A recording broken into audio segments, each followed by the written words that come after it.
Welcome विद्यार्थी मित्रांनो. My English book 8 standard 8 and subject English 1.3 trees are the kindest things I know. Warming up मध्ये chitchat activity बघूया आपण. When do you receive gifts? तुम्हाला gifts कधी मिळतात? We receive gifts on our birthday. Do you like to give gifts? तुम्हाला gifts द्यायला आवडतं का? तर येस, ऑफकोर्स. जसं घ्यायला आवडतात तसं द्यायला सुद्धा आवडलं पाहिजे.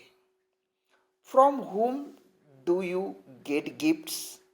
कोणाकडून आपल्याला गिफ्ट्स मिळतात?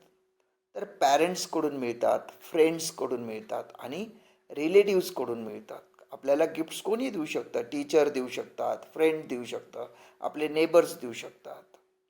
What is the best gift that you have ever received? आतापर्यंत तुम्हाला सगळ्यात बेस्ट गिफ्ट कोणतं मिळालं असेल किंवा आहे?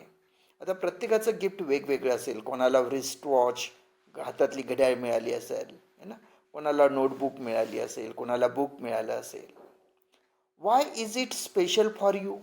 ते तुमच्यासाठी स्पेशल काय?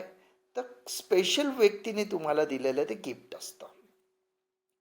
आता आपण बघणार आहे 1.3 the trees are the kindest things. What gifts do trees give to mankind? Trees मॅनकाइंडला म्हणजे मानवाला कोणते गिफ्ट्स देतात रे? सगळ्यात पहिले तर आपला ऑक्सिजन देतं, ब्रीथ ऑफ लाईफ आपण म्हणू शकतो त्याला. सेकंड, ट्रीज काय करतात? मेंटेन करतात द बॅलन्स ऑफ नेचर. आणि third, trees gives us sweet fruits. आपल्याला फ्रूट्स देतात. ट्रीज प्रोव्हाइड्स अस मेडिसिन. आपल्याला मेडिसिन देतात. ट्रीजपासून आपल्याला मेडिसिन, फ्रूट्स अँड शेल्टर, आपल्याला राहायला घर, सावली मिळत असते, and many more things trees give us. One more thing, let us see. Name 2 parts of a tree that begin with. आता पार्ट्स ऑफ ट्रीज, बी वरून पार्ट्स ऑफ ट्रीज तुम्हाला काय आठवतात बरं? सगळ्यात पहिले तर बी वरून पार्ट्स ऑफ स्पीच काय येईल? Parts of trees. ट्रीचे पार्ट कोणते कोणते माहिती आहेत तुम्हाला? बी पासून बो. बो म्हणजे काय रे? ब्रँच. ब्रँच म्हणजे काय? तर झाडाची फांदी. Boughs and branches of the tree. आणखी बी वरून बार्क. बार्क म्हणजे काय? तर झाडाची साल. त्या सालीला बार्क असं म्हणतात. एफ वरून आपल्या सगळ्यांना माहिती की फ्रूट्स. एफ हे fruits are the part of trees. आणखी एफ वरून जर बघितलं तर flowers. Flowers are parts of trees. T वरून ट्रंक. ट्रंक म्हणजे काय? झाडाची खोड. जो खालचा बुंदा असतो झाड, त्याला ट्रंक म्हटलं जातं. आणि ट्री टॉप. ट्री टॉप म्हणजे काय? झाडाचा वरचा शेंडा. हे काय आहेत? ट्रीजचे पार्ट आहेत. नेक्स्ट आपण बघणार आहे आणखी एक activity. In most countries in the northern hemisphere, म्हणजे उत्तर गोलार्धात. नॉर्थर्न हेमिस्फिअर म्हणजे उत्तर गोलार्धात. There are 4 season. तिथं 4 सीझन असतात. Spring, summer, autumn and winter.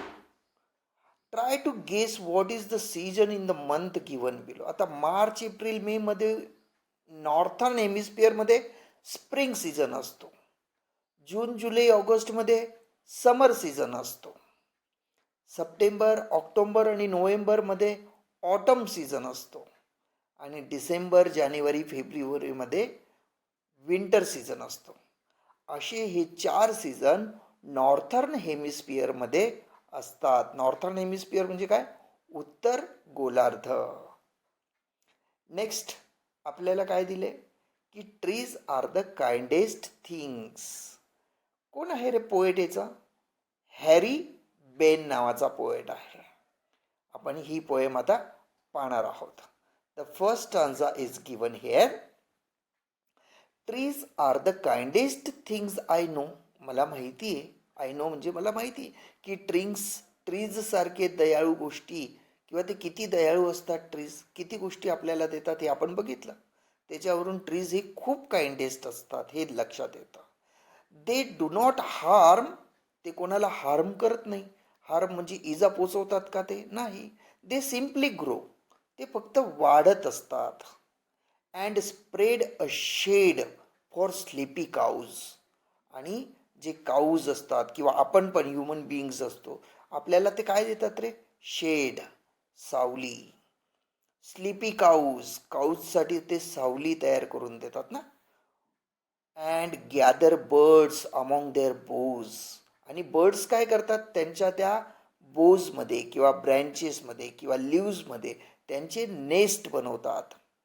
म्हणजे ते त्यांचे घर, शेल्टर, बर्ड्ससाठी सुद्धा शेल्टर ट्रीज प्रोव्हाइड करतात. ह्युमन बिईंगसाठी पण शेल्टर ट्रीजच देतात है ना. तर बर्ड्ससाठी ट्रीज कामाचे आहेत, ॲनिमल्ससाठी ट्रीज कामाचे आहेत, ह्युमन बिईंगसाठी ट्रीज कामाचे आहेत. आणि ते ट्रीज हार्म पण करत नाही आपल्याला, ते फक्त ग्रो होतात. हे आपल्याला या फर्स्ट स्टांजामधून कळालं. सेकंड स्टांजा काय म्हणतो? They give us fruit. ते आपल्याला फ्रूट देतात. इन लिव्ज अबाव, जे फळं लागतात पानांमध्ये. And wood to make our houses of. आपले घरांचे जे विंडोज, डोअर्स बनलेले असतात, फर्निचर बनलेलं असतं, सोफा, बेड, हे कसले बनलेले असतात रे? वूडचे. मग हे वूड कोण देतं? Trees. And leaves to burn on Halloweens. And in the spring new birds of green. आता leaves to burn on Halloween. Halloween हा एक काय? एक फेस्टिवल आहे. हा फेस्टिवल कुठला फेस्टिवल आहे हा? ऑझॉन वेस्टर्न कंट्रीज, जे पाश्चिमात्य देश आहेत वेस्टर्न कंट्रीजमधला हा हॉलोविन. होळीला आपण कसं ते विशिष्ट प्रकारचे ते झाड जाळतो, तशा प्रकारचं हे हॉलोविन्सला त्या ठिकाणी पानं, ते झाडं जाळली जातात. ठीक आहे ना. हे सुद्धा आपल्या फेस्टिवलसाठी सुद्धा कामात येतात trees. And in the spring new birds of green. आणि स्प्रिंग सीझनमध्ये नवीन नवीन फुले येतात, पानं येतात आणि ट्रीज असे बहरले जातात. थर्ड स्टांजामध्ये बघूया आपण.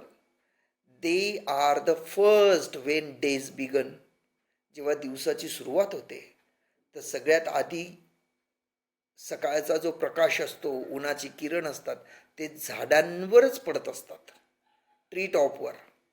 To touch the beams of morning sun. सकाळच्या मॉर्निंग सनचे जे बीम्स म्हणजे काय? रेज, किरण, सूर्यकिरण हे ज्या ट्री टॉपवर पडतात, म्हणजे सगळ्यात आधी झाडच ते ऊन घेत असतात आपल्या अंगावर. They are the last to hold the light. आणि पहिले पण तेच असतात आणि लास्ट पण तेच असतात. संध्याकाळचं शेवटचं ऊन सुद्धा झाडांवरच असतं. When evening changes into night. जेव्हा इव्हनिंग नाईटमध्ये चेंज होते, ट्रान्सफर होते, त्यावेळेसचा सुद्धा ट्रीज ह्या काय असतात? शेवटचं ते सनलाईट घेतलेला त्यांनी असतो. डोंगरावरच्या झाडांनी, त्या टेकडीवरच्या झाडांनी, त्या पहाडा पलीकडच्या झाडांनी. म्हणजे ट्रीज सकाळचा मॉर्निंग सनचे पण रेस घेतात आणि नाईटचे इव्हिनिंगचं सनलाईटसुद्धा ते आपल्या अंगावर घेत असतात. म्हणजे एक प्रकारचे ते साक्षीदार असतात त्या उन्हाचे, त्या सकाळचे पण आणि संध्याकाळचे पण. म्हणून trees are the kindest things I know. अशा प्रकारचं ट्रीज हे काइंडेस्ट, अत्यंत दयाळू असतात. And when a moon floats on the sky they hum a drowsy lullaby. आता ज्यावेळेस चंद्र आकाशामध्ये आलेला असतो, दे हम म्हणजे काय? गीत गातात, गुणगुणतात. कोण? ट्रीज. अ ड्राउझी ललबाय. ललबाय म्हणजे काय रे? की अंगाई गीत, लहान मुलांना झोपवण्यासाठी जे गीत गायलं जातं त्या त्या गीताला ललबी म्हणतात, lullaby, drowsy lullaby. Of sleepy children long ago, trees are the kindest things I know. लहान मुलांना झोपवण्यासाठी जे गीत गायलं जातं ते ललबी म्हणून ओळखलं जातं. तर अशा प्रकारचं ट्रीज आपल्याला या गोष्टी शिकवत असतं, दाखवत असतं आणि करत असतं. आपल्या पश्चातसुद्धा आपल्याला माहीत नसलेल्या गोष्टीसुद्धा, की रात्रीच्या वेळेस ते काय करतं, सकाळी अर्ली इन द मॉर्निंग काय करतं, लेट ॲट इव्हिनिंग काय करतं, है ना, आणि आपल्याला काय काय प्रोव्हाइड करतं, या सगळ्या गोष्टी आपल्याला या कवितेतून दिसतील ट्रीजच्या बाबतीत. म्हणून म्हटले की trees are the kindest things I know. मला माहीत असलेल्या गोष्टींपैकी ट्रीज या सगळ्यात जास्त काइंडेस्ट आहेत. बघितलं ना आपण, ॲनिमल्सला कशी मदत होते ट्रीजने, बर्ड्सला कशी मदत होते, ह्युमन बिईंगला कशी मदत होते, लहान मुलांना कशी मदत होते, आणि आपल्याला फ्रूट्स कसे मिळतात, ऊड कसं मिळतं, फेस्टिवलला ट्रीज कशा कामात येतात, या सगळ्या गोष्टींमधून आपल्याला ट्रीज किती काइंडेस्ट आहे हे कळत असतं. नेक्स्ट ॲक्टिव्हिटी होती की pick from the poem words that rhyme with the following words. आता कवितेतले शब्द रायमिंग करायचे आहेत फनला, तर सन आणि बिगन हे दोन शब्द या कवितेत आलेले जे राईम्स होतात फनसाठी. नोसाठी ग्रो आणि नो हे दोन वर्ड्स कवितेत आलेले आहेत. नाव, काऊ आणि बो हे तिघं रायमिंग वर्ड्स होतात. नाऊला काऊ आणि बो हे दोन रायमिंग वर्ड्स कवितेत आहेत. साईटसाठी लाईट आणि नाईट हे रायमिंग वर्ड्स आलेले आहेत.